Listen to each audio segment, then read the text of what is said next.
শ্ৰীমন্ত শংকৰদেৱ গুৰুজনাৰ দ্বাৰা সৃষ্ট ভাওনা অসমীয়া সমাজৰ সামগ্ৰিক সচেতনতাৰ বাহক। আমাক যি নৈতিক শিক্ষা লাগে, আমাক যি আধ্যাত্মিক শিক্ষা লাগে, আমাক যি সামাজিক শিক্ষা লাগে, আমাক যি সাংস্কৃতিক শিক্ষা লাগে, মূল্যবোধৰ শিক্ষা লাগে, চৰিত্ৰ থকা শিক্ষা লাগে, এই সকলোখিনি শিক্ষা প্ৰদান কৰিব পাৰে ভাওনাই। আৰু এনে শিক্ষাৰে অনুপ্ৰাণিত হ'লেহে এজন মানুহৰ জীৱন পৰিশীলিত হ'ব পাৰে আৰু আধ্যাত্মিক বৌদ্ধিকভাৱে তেওঁ আধ্যাত্মিক হ'ব পাৰে। সেই ভাওনাই আমাক এনেই শিক্ষাৰ আৰ্হি দিছে। এক কথাত ক'বলৈ গ'লে অধৰ্মীজনক ধাৰ্মিক হোৱাৰ শিক্ষা প্ৰদান কৰিছে ভাওনাই। আত্মকেন্দ্ৰিক চিন্তাৰ অধিকাৰীজনক সামূহিক চিন্তাৰ শিক্ষা দিছে ভাওনাই। যিজন কামাতো তেওঁক কামৰ নিয়ন্ত্ৰণৰ শিক্ষা দিছে ভাওনাই। যিজন নিস্তেজ তেওঁক তেজ প্ৰদান কৰিছে ভাওনাই।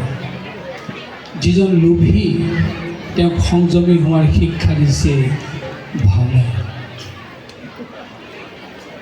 ভাওনাৰ যোগেদি আমি এনেই পৰিশীলিত জীৱন লাভ কৰিব পাৰোঁ।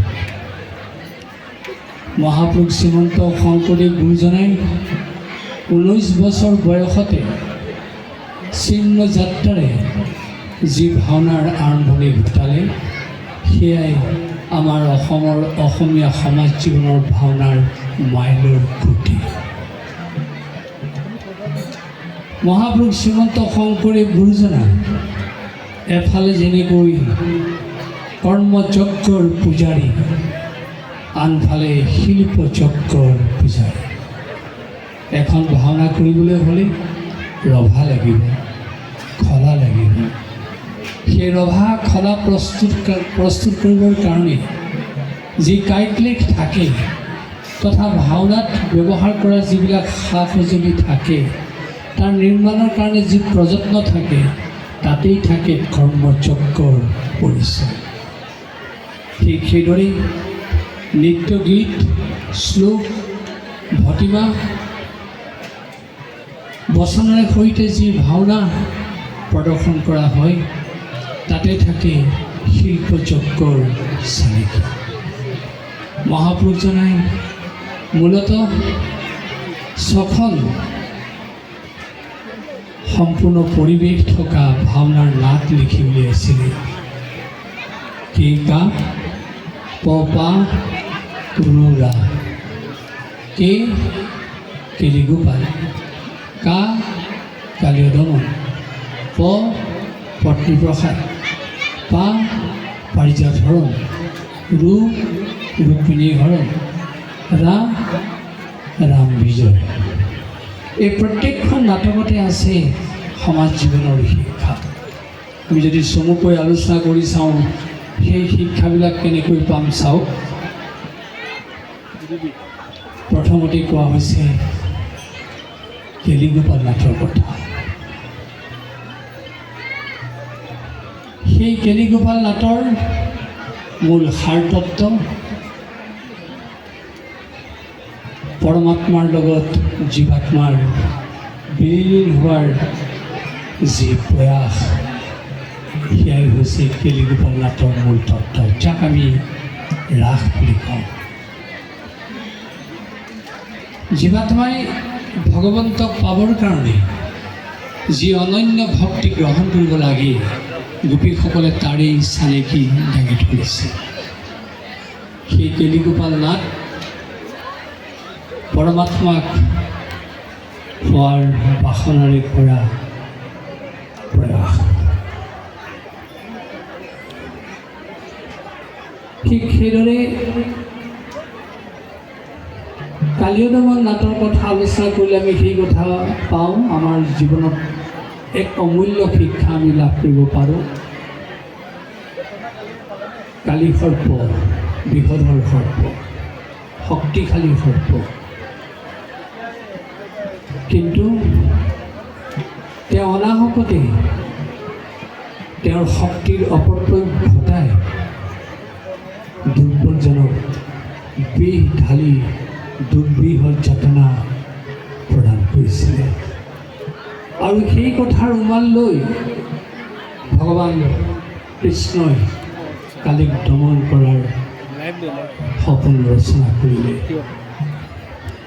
কালিৰ শিৰত নৃত্য কৰিলে, কালিক দমন কৰিলে আৰু কালিক ৰমণক দ্বীপলৈ প্ৰেৰণ কৰিলে।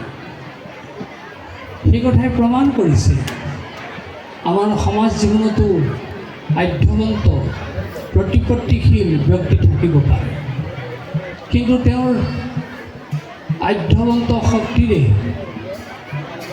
কাৰোবাক যদি অনাহকতে যাতনা দিয়ে, তেতিয়াহ'লে ভগৱন্তই তেওঁকো দণ্ড দিব। সেয়ে কালিয় দমন নাট, এই দমন অনাহকতে আনক অনিষ্ট কৰা জনৰ ওপৰত দমন কৰাৰ শিক্ষা দিয়া এক বাৰ্তা। ঠিক সেইদৰে পত্নী প্ৰসাদ নাটৰ কথা কোৱা হৈছে। প্ৰসাদ বুলি ক'লে সাধাৰণতে আমি মাছ চালৰ কথা কওঁ, প্ৰসাদ বুলি ক'লে আমি অন্ন প্ৰসাদৰ কথা কওঁ, কিন্তু পত্নী প্ৰসাদ নাটকত মূল সেই প্ৰসাদৰ কথা কোৱা হৈছে, ভগৱন্তৰ প্ৰসাদ। সেই ভগৱন্তৰ কৃপা লাভ কৰি বৃদ্ধ পত্নীসকল ধন্য হৈছিল। আৰু আমাকো সেই শিক্ষা দিয়া হৈছে, আমি যেতিয়া ভগৱন্তৰ কৃপা লাভ কৰিম, প্ৰসাদ লাভ কৰিম, আমাৰ জীৱন ধন্য হ'ব, আমাৰ জীৱন সুৰক্ষিত হ'ব। পত্নী প্ৰসাদ নাটকে আমাক সেই শিক্ষা প্ৰদান কৰিছে। তাৰপিছত পাৰিজাতহৰণ নাটকৰ কথা কোৱা হৈছে। সেই পাৰিজাতহৰণ নাটে আমাক কেনেকৈ শিক্ষা দিছে চাওক। আপোনালোকে জানে পাৰিজাতহৰণৰ 3টা মূল চৰিত্ৰ, কৃষ্ণ আৰু শচী সত্যভামা। শচী সত্যভামাৰ কাজিয়াখন কিয় লাগিলে? দ্ৰব্যক লৈ, সম্পদক লৈ, পাৰিজাত পুষ্পক লৈ। আৰু তেওঁলোকে এনেদৰেই সেই পাৰিজাত পুষ্পক লৈ কাজিয়া কৰিলে, তেওঁলোক সাধাৰণ দন্দুৰীৰ তিৰোতালৈ ৰূপান্তৰিত হ'ল। যি দেৱসুলভা নাৰী, তেওঁলোকে সেই স্বভাৱ গ্ৰহণ কৰিব নালাগিছিলে, কিন্তু সম্পদক অত্যাধিক গুৰুত্ব দিয়াৰ কাৰণে তেওঁলোকৰ সেই অৱনমিত অৱস্থা আহিলে। সেই কথাই আমাকো শিক্ষা দিছে, আমাক সম্পদ লাগিব, বস্তু লাগিব, ঐশ্বৰ্য লাগিব, কিন্তু তাতেই যদি আমি মজি থাকোঁ, তাকে যদি আমি সৰ্বস্ব জ্ঞান কৰোঁ, কাৰো কথা ভাবিবলৈ যদি আমি সেইখিনি সময়ত সময় নাপাওঁ, আমাৰো তেনেকুৱা দুৰ্দশা হ'ব। সেয়ে দেৱসুলভা নাৰী শচী সত্যভামা যেনেকৈ পাৰিজাতক কেন্দ্ৰ কৰি তেওঁলোকৰ জীৱন অৱনমিত কৰিছিল, আমাকো বাৰে বাৰে সেই শিক্ষা দিয়া হৈছে, বস্তু জীৱনৰ সৰ্বস্ব হ'ব নোৱাৰে। তাৰ প্ৰতি তুমি নিয়ন্ত্ৰণৰ অংকুশ লগাবা, আৰু তেতিয়া তুমিও তোমাৰ জীৱন পৰিশীলিত কৰি ৰাখিব পাৰিবা। ঠিক সেইদৰে কোৱা হৈছে ৰুক্মিণীহৰণ নাটৰ কথা। ৰুক্মিণীহৰণ নাটে আমাক কি শিক্ষা দিছে? সেই ৰুক্মিণীহৰণ নাটতো 3টা মূল চৰিত্ৰ, কৃষ্ণ, ৰুক্মবীৰ, ৰুক্মিণী। ৰুক্মবীৰ কোন? গুৰু গোসাঁই নমনা উদ্ধত চৰিত্ৰৰ এজন ডেকা যুৱক। আৰু তেওঁৰ ঊৰ্ধ্বতালি প্ৰদৰ্শন কৰিবলৈ গৈ, নিজৰ আত্মগৰ্ভতা প্ৰদৰ্শন কৰিবলৈ গৈ তেওঁ অকালতে জীৱন ত্যাগ কৰিবলগীয়া হৈছে। কিন্তু তাৰ বিপৰীতে তেওঁৰ এই ভগিনী ৰুক্মিণী ভগৱান কৃষ্ণক এনেদৰে ভক্তি কৰিলে, কাইমন বাক্যেৰে এনেদৰে কৃষ্ণক যোজনা কৰিলে, তাৰ পৰিণতিত সেই ৰুক্মিণীয়ে কৃষ্ণক স্বামী ৰূপে পাবলৈ সমৰ্থ হ'ল। সেই কথাই আমাকো কৈছে যে অহংকাৰ শূন্য হ'লেহে ভগৱন্তক পাব পাৰি, কেৱল প্ৰতিপত্তিৰ যোগেদি ভগৱন্তক পাব নোৱাৰি। আৰু সেই আমাক ৰুক্মিণীহৰ নাটৰ যোগেদি সেই শিক্ষা প্ৰদান কৰিছে। তাৰপিছত কোৱা হৈছে ৰাম বিজয়। ৰাম বিজয় নাটৰ চৰিত্ৰৰ কথা আপোনালোকে জানে। দশৰথ, ৰাম, লক্ষ্মণ, বিশ্বামিত্ৰ আৰু পৰশুৰাম। যেতিয়া ৰাক্ষসৰ অত্যাচাৰ দূৰ কৰিবৰ কাৰণে বিশ্বামিত্ৰই চিন্তা কৰিলে, সেই দশৰথক কাকতি কৰিলে যে তোমাৰ স্নেহৰ ৰাম লক্ষ্মণক মোক দিব লাগে আৰু মই ৰাক্ষস নিধনৰ পৰিকল্পনা কৰিম। প্ৰথমতে দশৰথে আপত্তি কৰিছিল, কিন্তু তেতিয়া বিশ্বামিত্ৰই বুজাই দিলে তোমাৰ ৰাম লক্ষ্মণ কেৱল নাবালক ৰূপী মনুষ্য সন্তান নহয়, তেওঁলোকৰ যি ঐশ্বৰিকত্ব আছে তাক প্ৰমাণ কৰিবৰ কাৰণে মই এই পৰিৱেশ ৰচনা কৰিছোঁ। সেয়ে তুমি অকপতে তেওঁলোকক মোৰ হাতত প্ৰদান কৰা। দশৰথে মানি ল'লে আৰু ৰামচন্দ্ৰক বিশ্বামিত্ৰৰ হাতত গতাই দিলে। আৰু বিশ্বামিত্ৰই ৰাম লক্ষ্মণক লৈ গৈ অস্ত্ৰ শিক্ষা প্ৰদান কৰিলে। আৰু সেই অস্ত্ৰ শিক্ষাৰে তেওঁলোক এনেদৰে সামৰ্থ্যশালী হ'ল, তাৰকা, সুবাহু, মাৰিচ প্ৰভৃতি ৰাক্ষসসকলক অনায়াসে নিধন কৰিব পাৰিলে। আনে নালাগে, সেই অস্ত্ৰ শিক্ষাৰ কৌশলত অতি বীৰ্যৱান শক্তিধৰ 21 বাৰ যি ক্ষত্ৰিয় নিধন কৰি প্ৰদৰ্শন কৰিছিল, সেই পৰশুৰামকো পৰাস্ত কৰিবলৈ সমৰ্থ হ'ল। অৰ্থাৎ সেই কথাই প্ৰমাণ কৰিছে গুৰু লগা বিদ্যা, পাখি লগা কাল।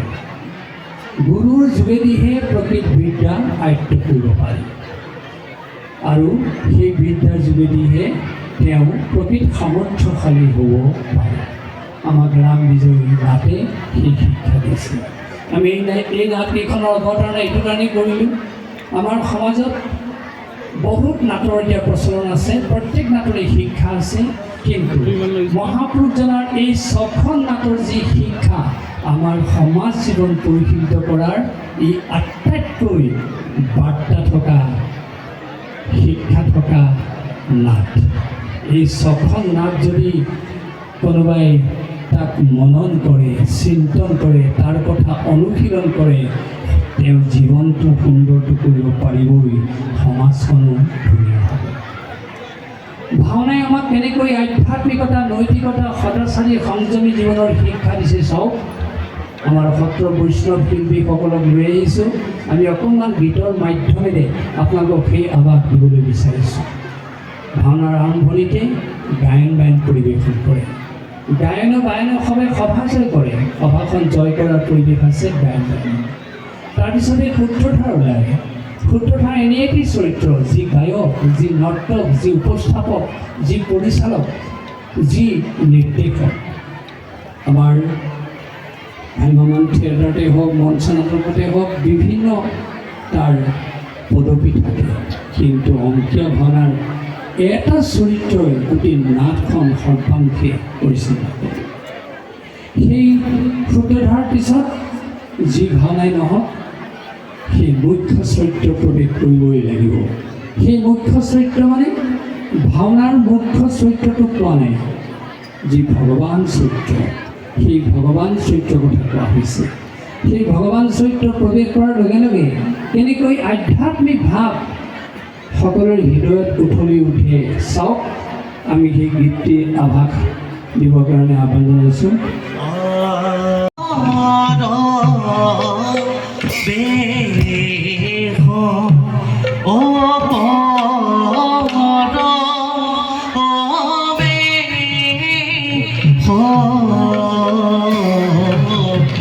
ৰঘু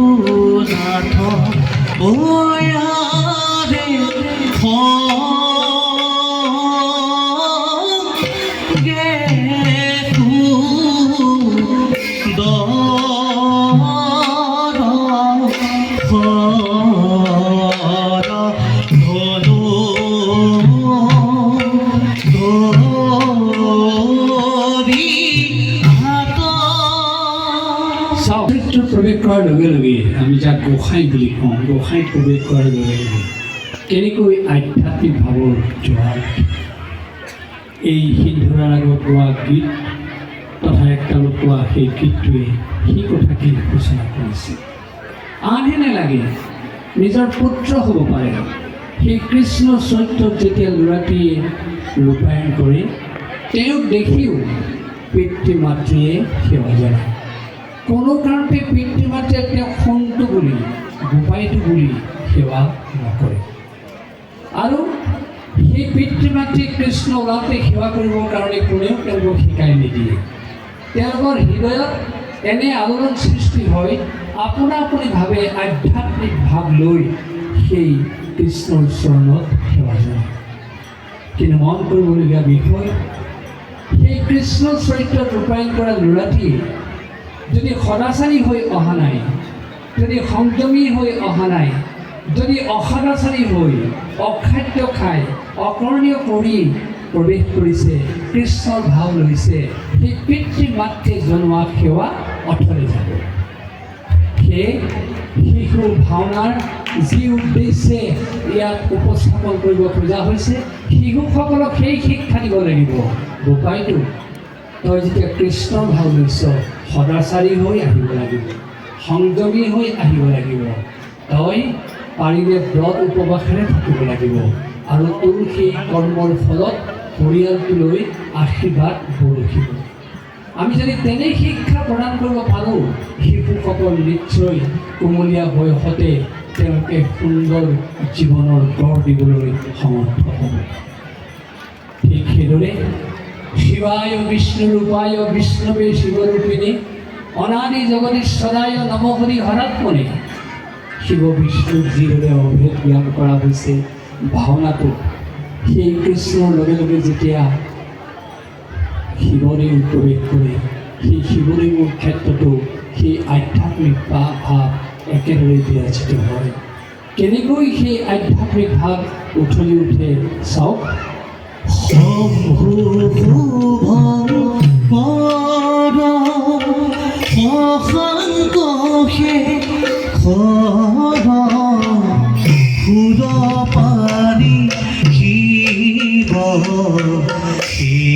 জতা আগে সুদ পানী শিৱ শিৰে জতা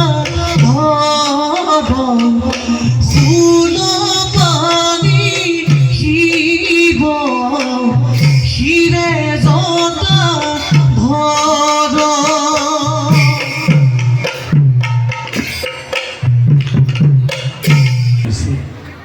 শিৱদেৱক সংহাৰ বুলি কোৱা হৈছে।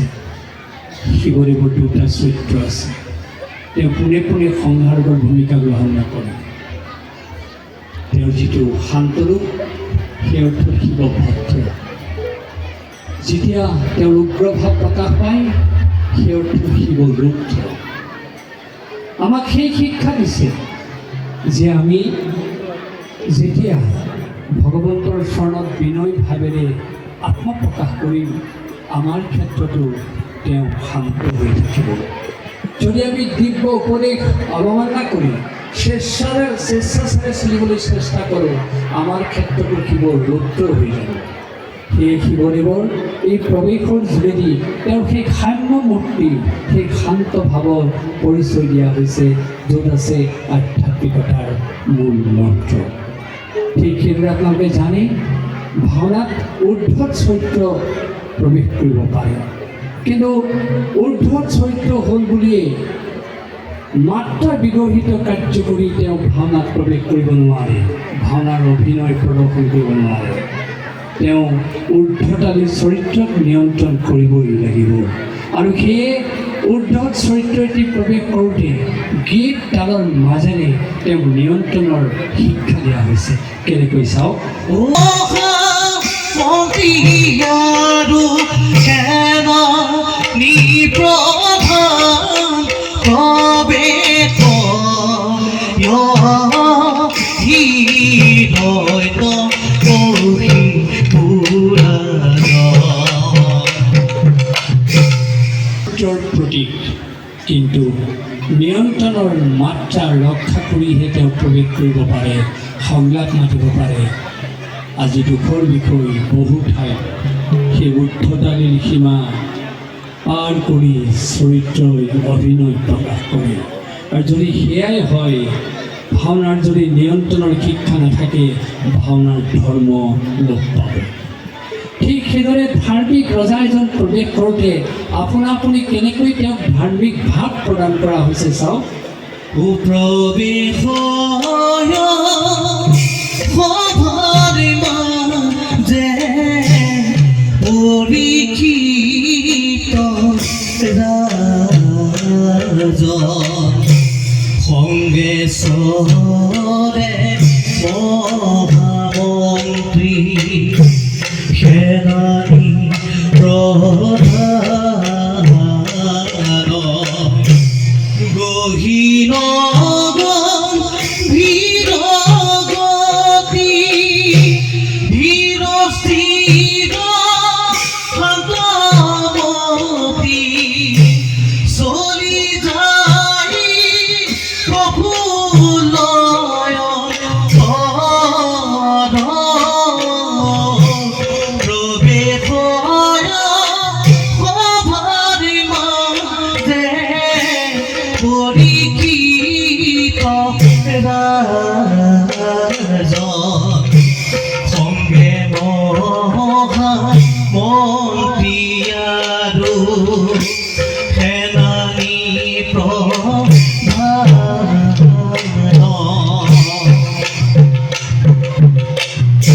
এনেই ধাৰ্মিক ৰজা, তাতে তেওঁৰ ধাৰ্মিক চৰিত্ৰ প্ৰতিফলনৰ কাৰণে গীতৰ যোগেদি সেই সুযোগ দিয়া হৈছে। এখন ভাওনাত কোনোবা এজন দৈত্য মূল চৰিত্ৰ হ'ব পাৰে, কোনোবা এজন ধাৰ্মিক ৰজা মূল চৰিত্ৰ হ'ব পাৰে। আৰু যেতিয়া সেই চৰিত্ৰ ৰূপায়ণ কৰে, তেওঁ গোটেই ভাওনাখনৰ মূল পৰিচয় প্ৰদান কৰিবলৈ সমৰ্থ হয়। সেই আমাৰ আগৰ পৰম্পৰা অনুসৰি মূল চৰিত্ৰত ভাও লোৱাজন ব্ৰতে উপবাসে থাকিব লাগিব। তেওঁ হিৰণ্যকশিপু হ'লেও ব্ৰতে উপবাসে থাকিব লাগিব, ৰাৱণ কংস হ'লেও ব্ৰতে উপবাসে থাকিব লাগিব।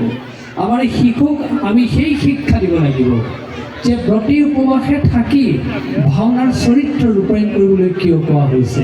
চাবলৈ গ'লে কংসটো উদ্ধত চৰিত্ৰৰ প্ৰতীক, ৰাৱণটো উদ্ধত চৰিত্ৰৰ প্ৰতীক, দুৰ্যোধন উদ্ধত চৰিত্ৰৰ প্ৰতীক। কিন্তু তাৰ মাজতো সেই বাৰ্তা দিয়া হৈছে যে ব্ৰত উপবাসেৰে থাকিলেহে সেই ভাওনাৰ মূল চৰিত্ৰৰ যিটো ৰূপায়ণ সেইটো সাৰ্থক হ'ব পাৰে। তাৰমানে তাৰ মাজত আছে আধ্যাত্মিক শিক্ষা, তাৰ মাজত আছে নৈতিক শিক্ষা, তাৰ মাজত আছে সদাচাৰী জীৱনৰ শিক্ষা, তাৰ মাজত আছে সংযমী জীৱনৰ শিক্ষা। আমি এনেই শিক্ষাৰে যদি শিশুসকলক এতিয়াৰ পৰাই শিক্ষা দিব পাৰোঁ, আমি ক'ব খোজোঁ তেওঁলোক কেতিয়াও জীৱনত অবাধে গতি কৰিব নোৱাৰে। কিন্তু আজিকালি শিশু ভাওনাৰো অভাৱ নাই। শিশু ভাওনা কৰাৰ পিছতো ল'ৰা ছোৱালী উদ্ধত হৈছে, তেওঁলোকে নিয়ন্ত্ৰণ হেৰুৱাই পেলাইছে। কিয়? ভাওনাৰ প্ৰকৃত তত্ত্ব তেওঁলোকক প্ৰদৰ্শন কৰাৰ ক্ষেত্ৰত আমি যেন ক'ৰবাত ব্যৰ্থ হৈছোঁ। আৰু যদি আমি সেইটো সঁচাকৈ ৰাখিব পাৰোঁ, দেখিব আমাৰ শিশু ভাওনাৰ যোগেদি কিমান এটা সুন্দৰ প্ৰভাৱ পৰিব সমাজৰ মাজত। ঠিক তেনেকৈ আপোনালোক সকলোৱে জানে, ভাওনাত যেতিয়া চৰিত্ৰৰ খং উঠে যুদ্ধ কৰে, কিন্তু পোনে পোনে যুদ্ধ নকৰে। দুখন ৰাজ্যৰ মাজত যেতিয়া যুদ্ধ লাগে, যুদ্ধ যাত্ৰা কৰে। আগৰ পৰম্পৰা অনুসৰি যুদ্ধ যাত্ৰা কৰিব লগা হ'লে তালি বজাব লাগিব, ভেৰু বজাব লাগিব, বৰশংখ বজাব লাগিব, পৰকা বজাব লাগিব। তাৰ বাদ্যধ্বনিৰ মাজেৰেহে, মাংগলিক ধ্বনিৰ মাজেৰেহে তেওঁলোকে যাত্ৰা কৰিব পাৰে। আৰু সেই যাত্ৰাত এফালে যুদ্ধ কৰিব, কিন্তু সেই যুদ্ধ যাত্ৰাত কেনেকৈ পৰিশীলিত তাত সুৰ আছে, পৰিশীলিত বাৰ্তা আছে। চাওক,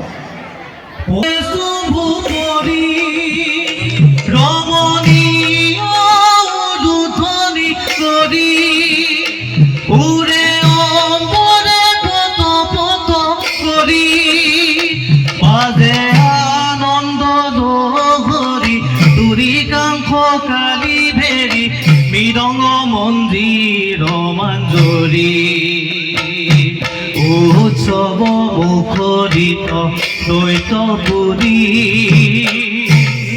মুখৰ পৰিৱেশ সৃষ্টি হৈছে আৰু এই দৈত্যসকলে যুদ্ধযাত্ৰা কৰিছে নিয়ন্ত্ৰণৰ মাধ্যমেৰে মাংগলিক ধনেৰে পৰিশীলিত পৰিৱেশেৰে আৰু এই যুদ্ধযাত্ৰা গীতসমূহত এফালে সাহিত্যৰ অলংকাৰ ব্যৱহাৰ কৰা হৈছে আনফালে বাদ্যযন্ত্ৰৰ পৰিচয় দিয়া হৈছে সেয়ে পোনে পোনে কেৱল যুদ্ধযাত্ৰা গীত বনাই তাত আছে সাহিত্যৰ অলংকাৰ বাদ্যযন্ত্ৰৰ ব্যৱহাৰ আৰু পৰিৱেশৰ বাৰ্তা ঠিক তেনেকৈ দুজনে যুদ্ধ কৰিব লগা হ'ল পোনে পোনে অস্ত্ৰখন প্ৰয়োগ কৰেনে নকৰে যি মাধ্যমেৰে যুদ্ধ কৰে তাতো আছে পৰিশীলিত ৰূপ চাওক কেনেকৈ সেই পৰিশীলিত ৰূপ দিয়া হৈছে ওমে যুদ্ধ কৰে কৰি যুগে চৰণে দুই দুই গানে মানয়তি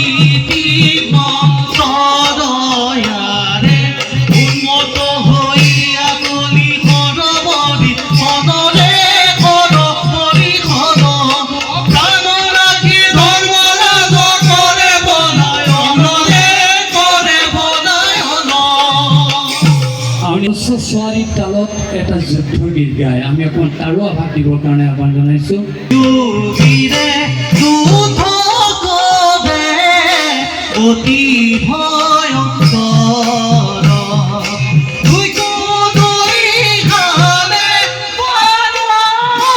অতি দিনৰ দুই হাৰে বান অতি দিনৰ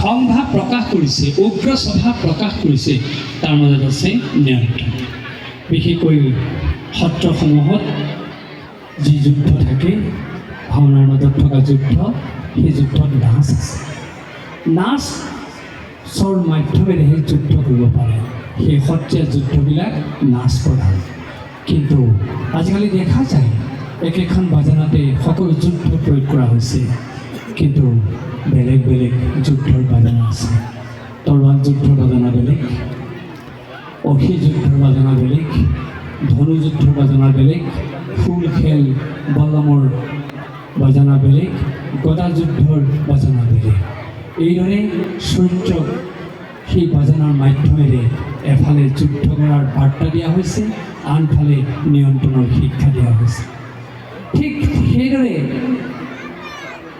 ভাওনাত চৰিত্ৰই কান্দে দুখ ভাৱ প্ৰকাশ কৰে মঞ্চ নাটৰ দৰে হুবহু ভাৱৰীয়াই কান্দিব নোৱাৰে ভাৱৰীয়াই কেনেকৈ কান্দে ভাৱৰীয়াই কেনেকৈ দুখ কৰে শোক ভাৱ প্ৰকাশ কৰে মাধ্যম বিৰাট একাৱলী মুক্তাৱলী মধ্যাৱলী বৃন্দাৱলী জোনা লেছাৰী আদি বিলাপসমূহ আমাৰ বিদ্যাসাগৰ ডাঙৰীয়া আছে নগাঁৱৰ মানুহ খুব ভাল বিলাপ জানে তেখেতে আমি এই মুহূৰ্তত এটি ধৰমজ্যোতি বিলাপ অকণমান আভাস দিবৰ কাৰণে আহ্বান জনাইছোঁ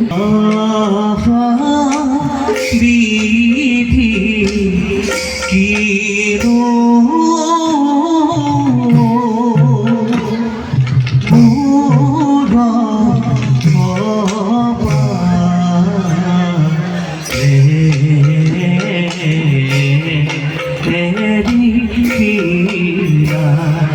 আৰে দৈত হাতে মোৰ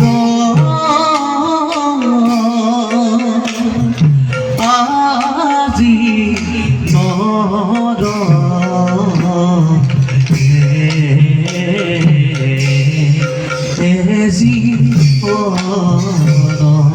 এটি চৰিত্ৰৰ দুখ ভাৱ প্ৰকাশ কৰিছে কেনেকৈ মাৰ্চিতৰ ৰূপত দুখ প্ৰকাশ কৰিছে এই তাত চলন্ত কৰা হয় তেনেকৈ এতিয়া একাৱলী আমি আভাস দিবৰ কাৰণে আহ্বান জনাইছোঁ ৰে নামাৰিবা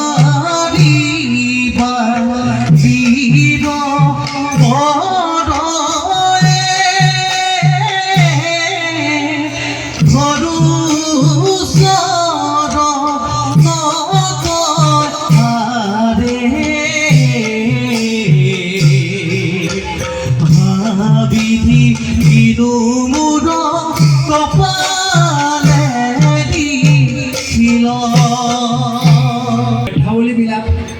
দিবৰ কাৰণে আহ্বান জনাইছোঁ। কৰা দয়া কৰোণা অহিজনাৰি ধন আমি গতি হীনমতি নাজানো স্তুতি নতি কৰা দয়া আমি অজ্ঞজন কৰা দয়া কৰোণা অহিজনাৰি ধন। এনে বিলাপবিলাকত শোকৰ আকুলতা থাকে আৰু লগে লগে থাকে স্তুতিসূচক প্ৰাৰ্থনা। দৌল দেৱালয় মঠ মন্দিৰত উদাত্ত স্বৰেৰে দেৱ দেৱীক তথা ভগৱন্তক প্ৰাৰ্থনা জনোৱা হয়। কিন্তু আমাৰ ভাওনাত কিমান বিনীত ভাৱেৰে ভগৱন্তক প্ৰাৰ্থনা জনোৱা হয় চাওক। নাথ হৰে দেহি মে শ্ৰী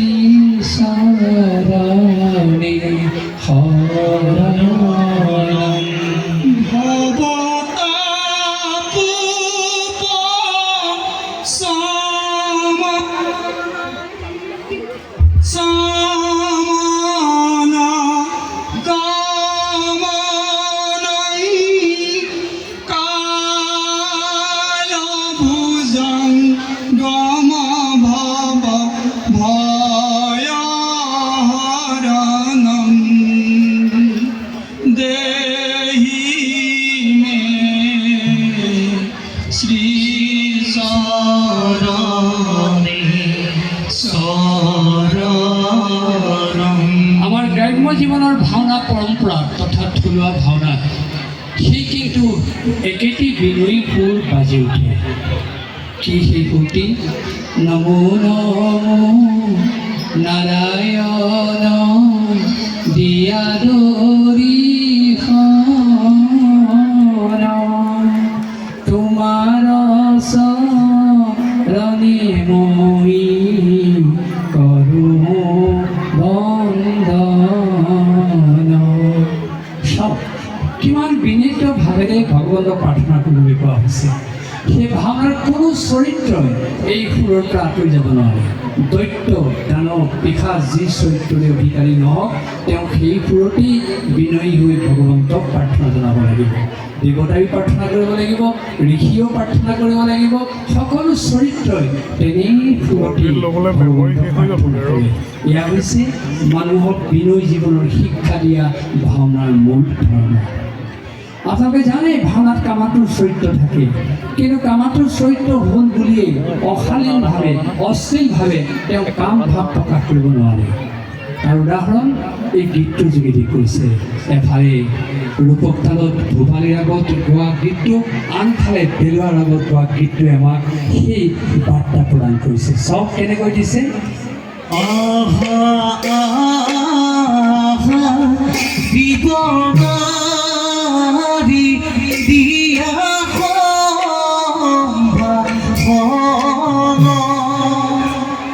কত পিতা মোকো দিয়া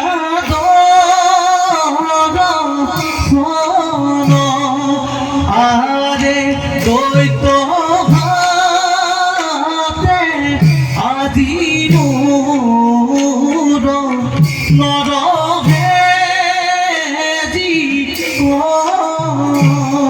কামাতুৰ চৰিত্ৰগৰাকীয়ে কাম ভাৱ প্ৰকাশ কৰিছে যদিও আমি আকৌ কৈছোঁ নিৰ্লজ্জভাৱে অশালীনভাৱে অশ্লীলভাৱে সেই কাম ভাৱ প্ৰকাশ কৰা নাই। যি ভাৱেৰে প্ৰকাশ কৰিছে তাত আছে নিয়ন্ত্ৰণৰ মাত্ৰা। আৰু আনফালে যিগৰাকী স্ত্ৰী আঁতৰত পৰিছে তেওঁ হুলস্থুল কৰি চিঞৰ বাখৰ কৰি কাৰোবাক মতা নাই। যি নিয়ন্ত্ৰিত ৰূপত মাতিছে, সেয়াই হৈছে ভাওনাৰ নিয়ন্ত্ৰণৰ শিক্ষা। আমি সেয়ে ক'ব খোজোঁ, ভাওনাৰ চৰিত্ৰই যদি নিয়ন্ত্ৰণৰ মাধ্যমেৰে অভিনয় প্ৰদৰ্শন কৰে আৰু আমি যদি সেই অভিনয় দৰ্শন কৰি সকলো আপ্লুত হওঁ, তেতিয়াহ'লে আমি সেই শিক্ষা ঘৰলৈ কিয় আনিব নোৱাৰোঁ? আমাৰো কামত আছে, আমাৰো খং আছে, আমাৰো হাঁহি আছে, আমাৰো কাম ভাৱ আছে, আমাৰো তেনেকুৱা ধৰণৰ আমাৰ বিভিন্ন ভাৱ আছে। কিন্তু আমি ভাওনাৰ চৰিত্ৰৰ দৰে যদি আমি সেই শিক্ষাবিলাক প্ৰতিফলন ঘটাওঁ, আমিও প্ৰত্যেকেই আমি নিজকে নিয়ন্ত্ৰণ কৰিব পাৰিম। আৰু এয়াই হৈছে ভাওনাৰ মূল বাৰ্তা। আৰু সময় নলওঁ, আমি শেষত ভাওনাৰ সেই গায়ন বায়নৰ স্তৱক্তিৰে আমাৰ কথাখিনি সামৰণি মাৰিবলৈ লৈছোঁ। কিন্তু লগে লগে আমি এই কথা পুনৰ উত্থাপন কৰিবলৈ বিচাৰিছোঁ, যিহেতু শিশু ভাওনা সমাৰোহ, শিশু ভাওনা প্ৰতিযোগিতা, কোমলীয়া বাঁহ এডালক ভাঁজ দিলে যেনেকৈ তাৰ আমি সঠিক ৰূপ দিব পাৰোঁ,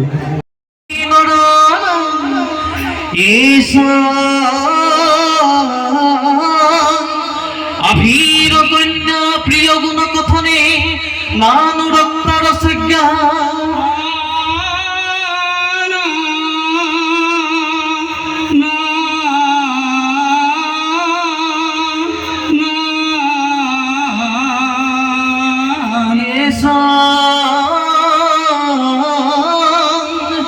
শ্রীকৃষ্ণ লীলা ললিত গুণ কথা নিসমনে সাদুর নৈব্য করণ ধিক্তাং ধিক্তাং ধিগতাং কথায়তি নিয়তাং কীর্তনস্তু মৃদঙ্গ হয়